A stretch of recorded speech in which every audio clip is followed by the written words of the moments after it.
Assalamualaikum warahmatullahi wabarakatuh. Selamat pagi. Berjumpa lagi kita dalam pembelajaran pada hari ini. Hari ini kita akan melanjutkan pembahasan kita tentang tema 3 ya. Dengan subtema Ayo Menjadi Penemu. Oke, ada beberapa pokok bahasan yang akan kita bahas pada hari ini. So, before we start our study today, let's say basmalah. Bismillahirrahmanirrahim. Oke, silakan dibuka buku kalian halaman 194 dan juga halaman 207 ya nanti ya. Kita akan membahas dulu di halaman 194, yaitu tentang peran teknologi dalam perubahan masyarakat di bidang ekonomi. Nah, begitu banyak ya peranan teknologi yang sudah saya jelaskan kemarin di pertemuan sebelumnya, di 2 pertemuan sebelumnya, tentang bagaimana teknologi tersebut dapat meningkatkan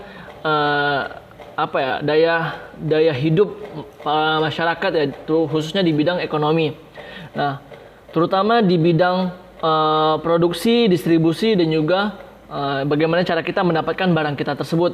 Nah, di bidang produksi, tentu saja teknologi ini sangat memiliki peranan yang begitu penting ya dalam memproduksi suatu produk. Contohnya aja misalnya makanan ya.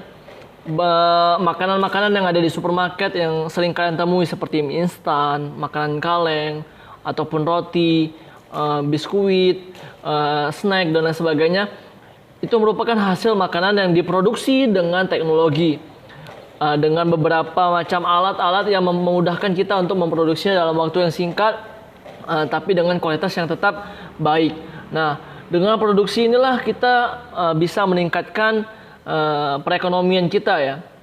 Kalau kita dulu misal contoh untuk membuat sebuah roti misal membutuhkan waktu sampai beberapa jam hanya untuk beberapa roti saja.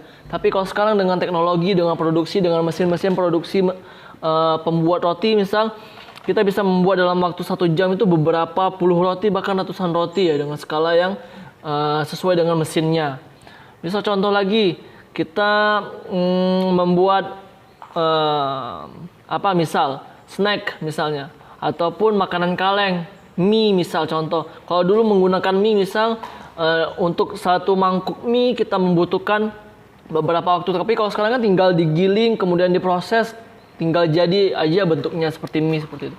Jadi teknologi inilah mempermudah kita untuk membuat suatu hal, membuat suatu barang.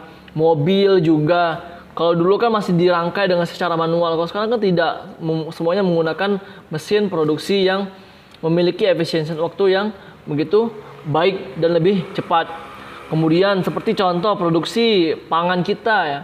Kalau dulu kita masih menggunakan cangkul, sekarang kita bisa menggunakan traktor untuk membajak sawah misal. Atau untuk menyiram tanaman, dulu harus menyiramnya satu persatu, sekarang bisa pakai sprinkle air yang bisa berputar secara manual ataupun berputar dengan remote control ya, dengan waktu timer yang cukup sehingga bisa memudahkan kita dalam melakukan produksi pangan dan lain sebagainya. Nah, hal ini perlu kita syukuri dan kita manfaatkan sebaik-baiknya. Kemudian di bidang distribusi juga teknologi sangat begitu berkembang ya, khususnya di bidang distribusi ini. Dengan kemajuan kita dalam membuat sarana transportasi yang memadai untuk kita saling memberikan kemudahan dalam mengirimkan dan juga menyampaikan barang dan jasa yang diperlukan di suatu wilayah. Contohnya saja seperti pesawat terbang. Kalau dulu kita tidak bisa nih memberikan atau mendistribusikan barang dari Indonesia ke luar negeri dengan waktu yang singkat. Kalau sekarang dengan pesawat terbang hanya hitungan beberapa jam saja kita sudah bisa mendistribusikan barang dan jasa tersebut. Walaupun ada beberapa hal mungkin yang muatannya begitu besar yang masih menggunakan kapal laut ya, seperti misalnya contoh minyak atau produksi-produksi lainnya yang masih membutuhkan wadah yang besar, karena memang sekarang teknologinya belum ada. Tapi kalau nanti ke depannya kita bisa dan mampu, mungkin saja distribusi kita lebih mudah. Begitu juga dengan mobil ya. Kalau dulu mobilnya begitu palingan hanya beberapa kilometer per jam kecepatannya, tapi sekarang dengan kemajuan teknologi, sekarang mobil-mobil begitu cepatnya akselerasinya bisa ditempuh dalam waktu beberapa hari, beberapa jam saja bisa menempuh dengan jarak tertentu ya. Dan juga muatannya, kalau dulu mungkin muatannya hanya bisa menampung berapa kilogram dalam suatu kali angkut. Kalau sekarang mungkin lebih besar lagi, sehingga kemajuan di bidang produksi dan distribusi inilah yang membuat kita semakin mudah untuk mendapatkan barang dan jasa yang kita inginkan. Namun ada beberapa dampak dari kemajuan dari produksi dan juga distribusi ini. Bisa kalian lihat di halaman 207 di buku kalian ya. Ada beberapa contoh dampak positif dan negatif yang bisa kita lihat dari pengaruh produksi ini. Contohnya misalnya penggunaan traktor dalam pertanian. Dampak positifnya memang meringankan pekerjaan petani dalam menggarap sawah, membuat produksi padi ataupun produksi lainnya ya. Tetapi ada dampak negatifnya yang bisa kita temukan di kalangan para petani, yaitu semakin berkurangnya sumber daya manusia yang dimanfaatkan untuk membuat suatu lahan atau suatu produk pertanian ya. Kalau dulu misal dalam satu hektar misal membutuhkan 10 petani, kalau sekarang cukup satu petani saja yang mengoperasikan traktor tersebut, sehingga tenaga kerja yang dibutuhkan sehingga berkurang. Itulah menyebabkan semakin banyaknya orang-orang yang tidak memiliki pekerjaan yang baik ya. Inilah yang harusnya diperhatikan juga oleh para pemerintah kita ya, bagaimana menanggulangi hal tersebut. Di balik kemudahannya pasti ada suatu hal yang menjadi efek negatifnya. Kemudian munculnya industri pabrik, memang dalam dampak positifnya mengurangi pengangguran ya. Begitu banyak pabrik-pabrik yang merekrut pekerja yang begitu banyak ya untuk memproduksi. Misalnya contoh pabrik roti tadi, pabrik mobil, pabrik motor, dan pabrik-pabrik produksi lainnya ya, yang bisa memenuhi kebutuhan konsumen kita secara cepat dan juga dengan waktu dan juga jumlah yang begitu besar. Tetapi dampak negatifnya banyak sekali pencemaran lingkungan yang terjadi, khususnya misalnya contoh di bidang tekstil ya.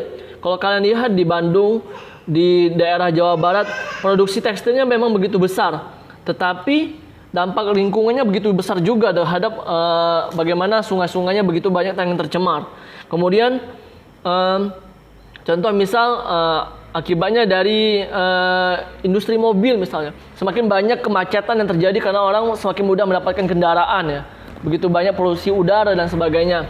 Kemudian dengan semakin cepatnya industri ini bertumbuh dan juga menghasilkan produksi yang bagus, kita sebagai konsumen semakin bersifat konsumtif atau membeli suatu barang dengan daya beli yang begitu tinggi ya, tanpa menghiraukan lagi pendapatan kita ya.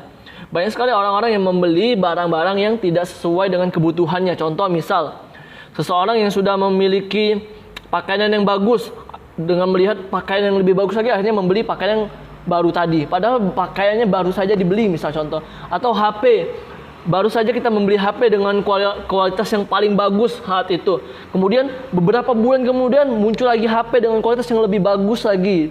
Kemudian kita berniat untuk membeli HP terus menerus seperti itu, sehingga perilaku konsumtif kita semakin tinggi terhadap suatu barang. Nah, ini harus kita cegah, jangan sampai kita mengikuti arus tanpa melihat kemampuan dan kebutuhan yang kita miliki. Kemudian kemajuan sarana transportasi, dampak positifnya terjalin kerjasama ekonomi antar negara ya, seperti kita melakukan aktivitas ekspor impor, devisa negara kita semakin bagus, pertukaran tenaga kerja, pertukaran pelajar dan sebagainya. Tetapi dampak negatifnya ini bisa saja membuat jati diri bangsa kita semakin luntur. Karena kenapa? Percampuran budaya, sosial, pola pikir dan ideologi dan sebagainya dari negara lain ke negara kita itu juga membuat negara kita kehilangan nih jati diri kita. Sehingga kita lihat coba banyak sekali orang-orang yang seperti gayanya tidak begitu tidak menunjukkan bagaimana ciri khas bangsa Indonesia yang baik dan benar, mulai dari berkata, bertutur, sopan santun kepada orang tua, kemudian berpakaian dan sebagainya.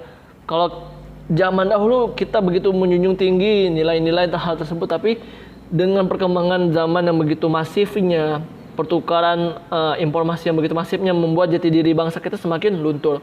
Kemudian lebih menyukai buatan luar negeri nih daripada buatan kita, buatan lokal.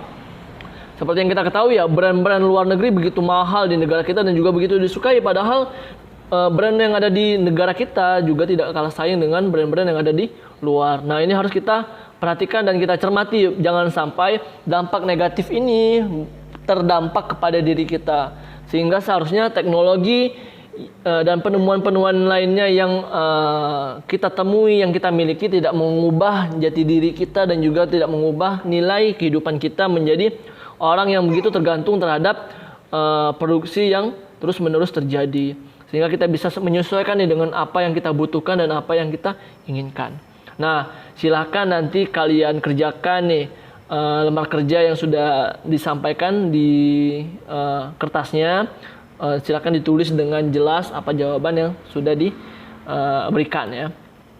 Oke, itu aja pelajaran kita pada hari ini. Terima kasih atas perhatiannya. Sampai jumpa di pertemuan selanjutnya. Semoga apa yang kita pelajari pada hari ini dapat bermanfaat dan juga dapat menambah wawasan kita. Oke, saya akhiri sama-sama dengan lafaz hamdalah, alhamdulillahirabbil alamin. See you next time. Assalamualaikum warahmatullahi wabarakatuh.